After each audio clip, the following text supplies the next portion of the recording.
Bakit nanggugulo kayo kung makakato ka? Grabe ka. Pihiran, taas-taas nga ng blood pressure ko ngayon. May stroke ako sa inyo. Bakit pagpilitan, itatapon ko yan. Pwede ba I'm a doctor of medicine? Mataas ang pinag-aralan ko para bastusin ninyo to. Tama na! Ano pong pipikapin, sir? Crispy pata. May babayaran po ba dyan? Magkano po? 550. 550. Sige, papuntahan ko na po. Salamat. So, ayan mga katulala na bali. Nakakuha na tayo ng booking. Abono siya, 550. So, ayun, malapit lang. Kabilang kanto lang. So, puntahan na kagad natin to mga katulala. Let's go. Bali, magkano to, sir? Bali, magkano? 550. This tinawag ko na eh. Sabi niya nakalis ka na daw dun eh. Ha? Hindi, okay lang. Pasensya na rin. Wala din po talaga simbari. Bali, 450. 550 po ito, no? Okay, sige. Patid ko po agad, po. Salamat, sir.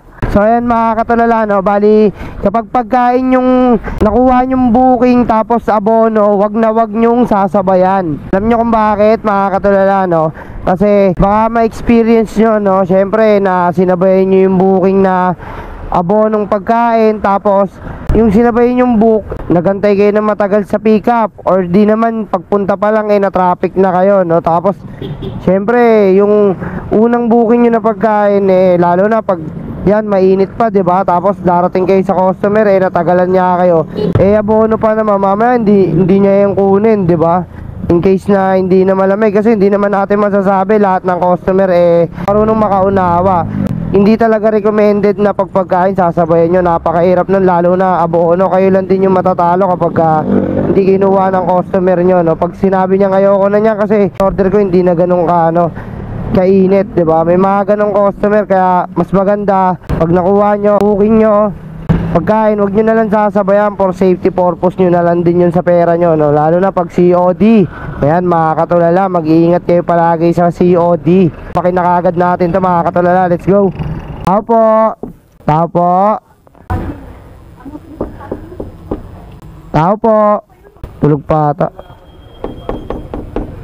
May purpose din pala to.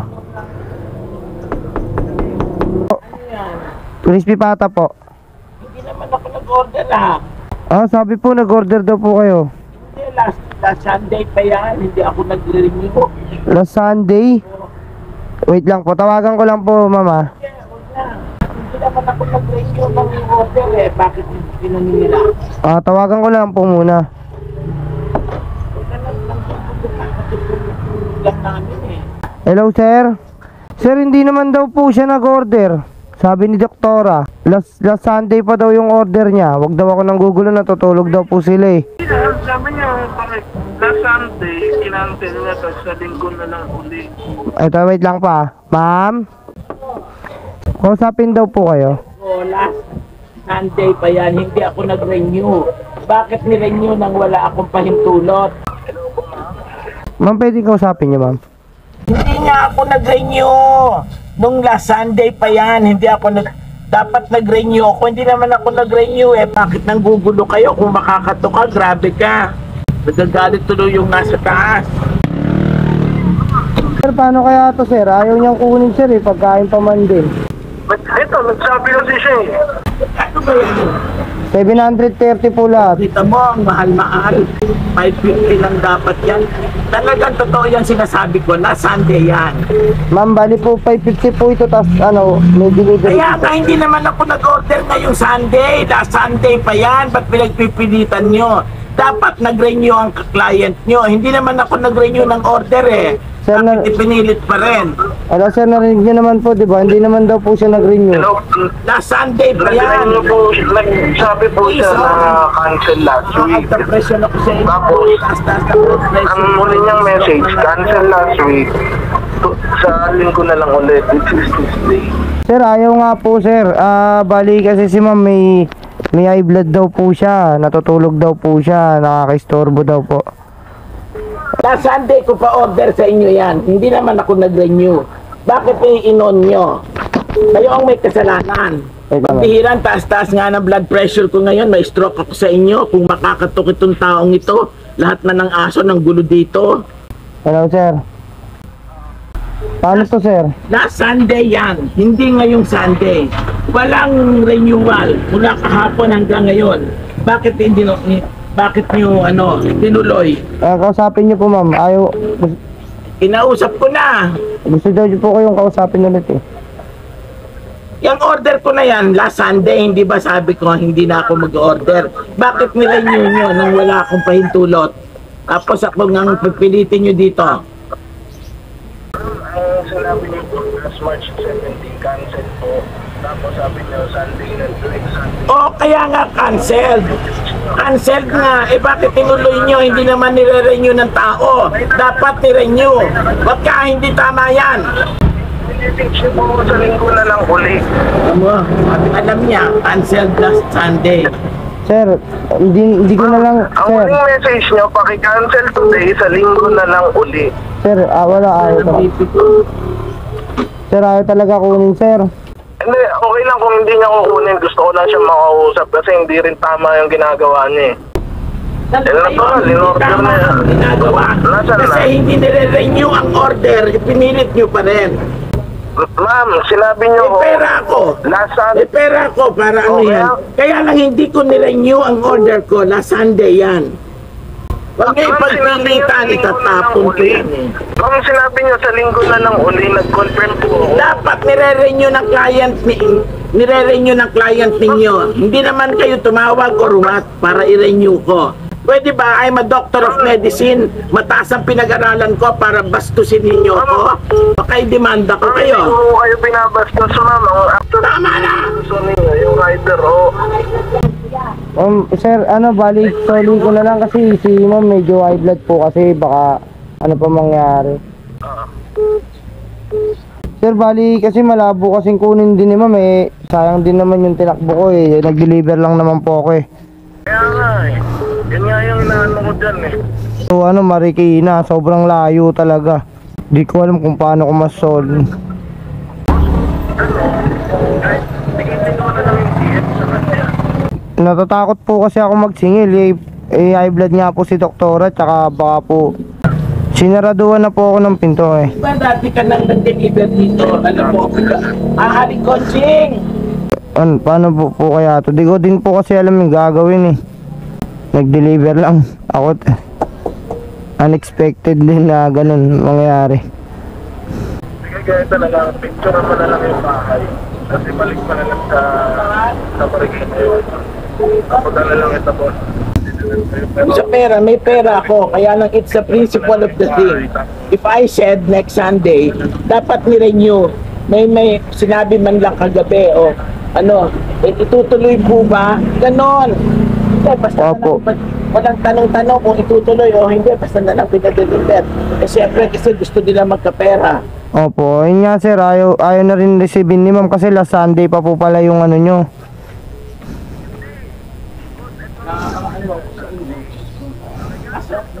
May pera ako. Ako ang taong dinawawala ng pera. Doctor of medicine ako. Hindi ko nga rin po alam gagawin sir eh kasi Marikina pa po yan eh. Okay, picturean ko na lang. Oo nga po. Naintindihan ko naman yun sir, kaya lang Kahit na yung place kasi, makapagpapalit sa Marikina. opo. Mamaya mo na lang ibalik yung item. Opo. Once na nakakuha ka na ng pagaling sa Marikina, para hindi rin ako nagsayado sa'yo. Hindi mo mag-send sa akin agad, mamaya mo na ibalik. Okay. Sabihin mo lang ako kapag ibalik ko na yung item. Tapos bibigyan na lang kita. Sabihin ko na yung TF. Okay. Sige sir, bali mamaya na lang. Okay na, kinumplete ko na po yung booking. Pinicturean ko na yung bahay. Ayan po. Wait lang po sir, tawag po ako. Ma'am, yes po ma'am. Sinabi ng client na next Sunday na lang. Po. Dapat tumawag man lang o nag-text siya kagabi na itutuloy po bang order nyo ngayon, ma'am? Opo. Dapat ganon. Opo. Hindi yung basta na lang ipapadala lang. Sige po ma'am. Nakaawa lang ako sa iyo eh. Opo, Marikina ko pa po kasi pinikap Pero po. 700 lang yung bibit pabaya. Sabi niya 150 lang eh. Di 550 plus 150, 700. Sige ma'am, kahit 700 na lang para di rin po ako man. Para pasensya na rin po kayo ah. Kasi naghahanap buhay lang din po ako eh. Alam ko yun, pero sila Salamat mali po. niyan, dapat nire-renew nila. Ano, tutuloy niyo po ba yung order ngayon? Opo, opo. Ganon. Opo. Kasi last Sunday pa yan eh. Naawa lang ako sa iyo eh. Salamat po ma'am. Pasensya na po sa abala. Ang anak ko. Ito po. Okay na po mama. Salamat po. Sir, bali ano, kulang pa siya sa akin. Kasi 700 lang binigay niya. 30 pesos lang naman. Sige, Gcash ko. Sige, sige. Salamat. Okay po. Siya na, kasi talagang doon na lang niya kausap eh. Apo sir, ganito na lang sir, ano, kasi wala naman pong may kagustuhan, tsaka bukod dun, hindi ko rin po kasi expect eh, na ganun mangyayari, di ba? Oo, wala naman talaga may gusto ng mga gusto natin lahat sa transaction. Opo, tsaka ano, tsaka bukod dun, hindi ko na nga sinabayan ng booking kasi naisip ko, pagkain po yun, baka magantay yung customer. Eh, di ko naman alam na ganun pala yung kalalabasan. Pero, magpapasalamat din naman ako kay ma'am kahit pa paano eh, binayaran niya, no. Tsaka sa inyo, sir, salamat din sa konsiderasyon niyo, sir. Salamat din po. Bakit send mo na lang yung ano, yung Gcash number. Magagawin ko na lang 50 yung ano. Okay po, sige. Sige po, sige po. Salamat, sir. Salamat Opo, God bless po. Thank you po, thank you po. So ayan mga katulala, no, bali nagpapasalamat pa rin ako kay Doktora. Grabe, super unexpected. Di ko alam kung anong gagawin ko. Alos di ko na rin ano eh, kung ibabalik ko ba or basta ang gulo ng pangyayari. Grabe. Woo! Medyo kinabahan din ako dun kasi ang hirap naman nung ganun, no, na ibabalik natin yung pagkain. Tapos di ko alam kung anong gagawin ko kung kasakali man na hindi bayaran ni Doktora yon. Tapos ibabalik ko yung item, no. Di ko alam kung paanong way ko sisingilin yung nagbook, no. Kasi ano sila eh, medyo di sila nagkaunawaan sa pag-inquire. Last week daw eh nag-order yun si Madam, which is si Doktora nga, di ba? Tapos ngayon sabi daw ni Madam na ito yung address ko, ganyan ganyan. Eh hindi ko alam kung ano yung punot dulo, basta yun lang yung sabi. Tapos ngayon daw week pinadala, pero yung order last week pa daw. Tapos si Doktora daw hindi daw nag-follow up ngayong week. Tapos hindi man lang daw nag-confirm yung nag-book or yung seller, diba, no? So grabe talaga, ang hirap din talaga ng ganun sitwasyon. Kasi as a rider, no, talagang sobrang hassle. Kasi abo naman yun, no, hindi, diba? May ibabalik mo ba yung undelivered item ng thank you na lang, di ba? Or ibabalik mo ba yung item na sisingilin mo yung customer, sasama lang yung loob sa'yo ng customer, tapos ikaw makukonsensya ka lang kasi undelivered nga, tapos pero lugi ka rin, di ba? So hindi mo alam kung saan ka lulugar, pero thank God pa rin talaga. Grabe, papasalamat ako kay God kasi hindi niya talaga ako pinababayaan araw-araw sa biyahe ko, no. Sobrang dami kong na-experience na talagang iba-ibang senaryo, pero lahat yun, grabe, nasusolusyonan ko talaga. Thank you Lord talaga. Grabe, unexpected.